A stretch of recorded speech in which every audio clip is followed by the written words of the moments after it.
Hi guys! Kamusta ang paghahanap nyo ng potential clients? Excited akong marinig ang experience nyo, learnings nyo sa pagko-customer visit.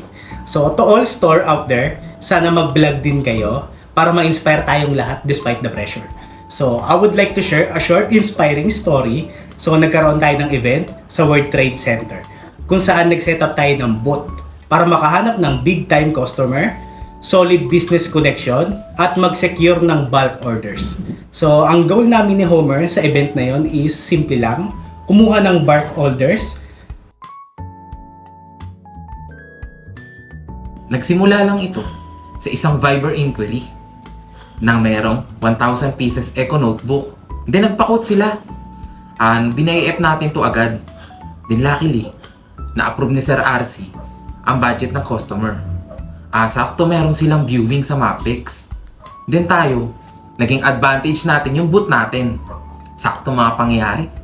Di lang kami pumunta doon nang walang preparation. Dinala namin yung mga sample na gusto nila makita. Di nakita at nahawakan nila. So nagkaroon sila ng confidence sa atin. Ang ending, di lang notebook ang naging usapan. Nadagdagan pa ito ng lanyard with accessories, ID holder, at printing service.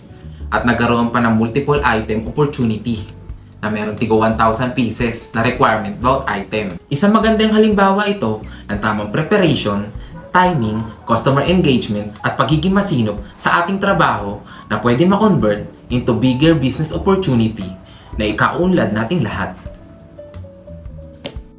So, nag-partial tayo ng 300 pieces na customer item na bag. Print lang sa atin out of 1,000. Next is notebook with pen 200 pieces, lanyard with hook 200 pieces, and last is ID holder 1,000 pieces. Take note guys, tag 1,000 po ito lahat. So since naka-AR po ito, nag-down si customer ng 50%. The rest is still ongoing na po. So ang total na na-close din natin sa company nila is 145,000. 145,000 pesos! 145,000 pesos!